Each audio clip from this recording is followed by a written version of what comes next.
انسان کا دل کسی چیز کے لیے بہت تڑپتا ہے، اتنا کہ اس کے لیے صبر کرنا بھی مشکل ہو جاتا ہے۔ انسان ہر روز اس چیز کو حاصل کرنے کے لیے ہر اس لمحے دعا کرنے کی کوشش کرتا ہے جو لمحات دعا کے لیے افضل ہوتے ہیں، اور اس کی آنکھیں اپنی مانگی گئی دعا کے قبول ہونے کے انتظار میں ہر روز ادھر ادھر تکتی رہتی ہیں۔ وہ یہ تو بھول ہی جاتی ہیں کہ اللہ نے ہر چیز کو عطا کرنے کا ایک مخصوص اور بہترین وقت مقرر کر رکھا ہے، لیکن اللہ پاک جب ہماری من پسند چیز کو ہمارے مقدر میں لکھ دیتا ہے تو کچھ نشانیاں ضرور ظاہر کرتا ہے تاکہ میرے بندے یا بندی کو تسلی ہو جائے۔ ہمیں یاد رکھنا چاہیے کہ اگر ہمیں کسی چیز کو حاصل کرنے کی اتنی چاہت ہے تو اس چاہت کرنے والے دل کا مالک کون ہے؟ یہ چاہت بھی تو اس رب نے دل میں ڈالی ہے تاکہ تم اس کے لیے دعا کر سکو، اور یاد رکھو دعا کا خیال آنا ہی سب سے بڑی نشانی ہے۔ بار بار اللہ توفیق دیتا ہے کہ آپ اس من پسند چیز کو مانگیں، گڑ گڑائیں تاکہ وہ آپ کو عطا کر سکے۔ وہ تو خواہش ہی دل میں تب ڈالتا ہے جب وہ تمہارے نصیب میں لکھ دیتا ہے۔ دعا تو بس ہماری ہی درجات بلند کرنے کا ایک ذریعہ ہے۔ تھوڑا سا انتظار باقی ہے تمہاری چاہت کو اللہ کی چاہت بنانے کے لیے، تھوڑی اور اطاعت باقی ہے۔ جس آزمائش کے لیے اللہ نے تمہیں چنا ہے اس کا ابھی انعام باقی ہے۔ دعا مانگتے رہو، ٹھیک ہو جائے گا سب، کیونکہ ہر مشکل کے ساتھ آسانی ہے۔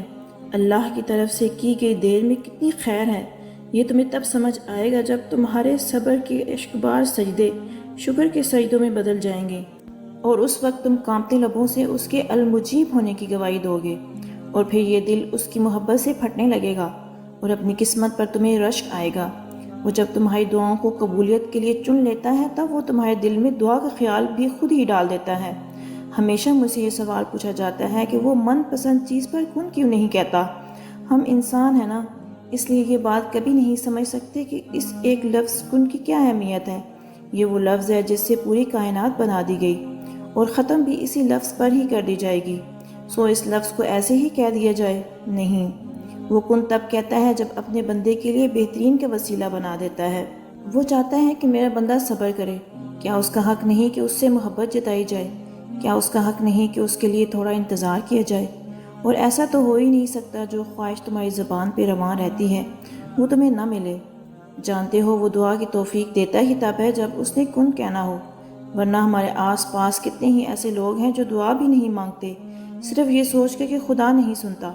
تو اگر تم اس کے کن کا انتظار کر رہے ہو تو کیسے ممکن ہے کہ کوئی بندہ اس کی بارگاہ میں جائے سسکتے ہوئے اور وہ اسے اپنے سینے سے نہ لگائے؟ تو بس انتظار کرو، وہ انتظار کرنے والوں کے لیے معجزے کرتا ہے، اور خیال کا آنا بھی اللہ ہی کی طرف سے ہوتا ہے۔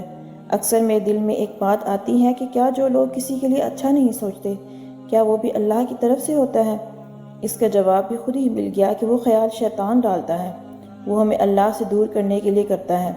اللہ تو بس یہ دیکھتا ہے کہ اس کا بندہ یا بندی کیا شیطان کے وسوسوں میں آئے گا یا نہیں، مگر ہم آ جاتے ہیں۔ مگر اللہ تو اللہ ہے نا، کیسے بھٹکنے دے گا اپنے بندے کو؟ پھر ڈالتا ہے وہ خیال جس سے بندہ دھیرے دھیرے اللہ کی طرف پلٹتا ہے۔ ہم اللہ کی طرف ایسے ہی نہیں لوٹ کے آتے، اللہ ہمیں اپنی طرف لے کر جاتا ہے، لیکن ان کو جو واقعی ہی اس کی طرف لوٹ کے جانا چاہتے ہیں۔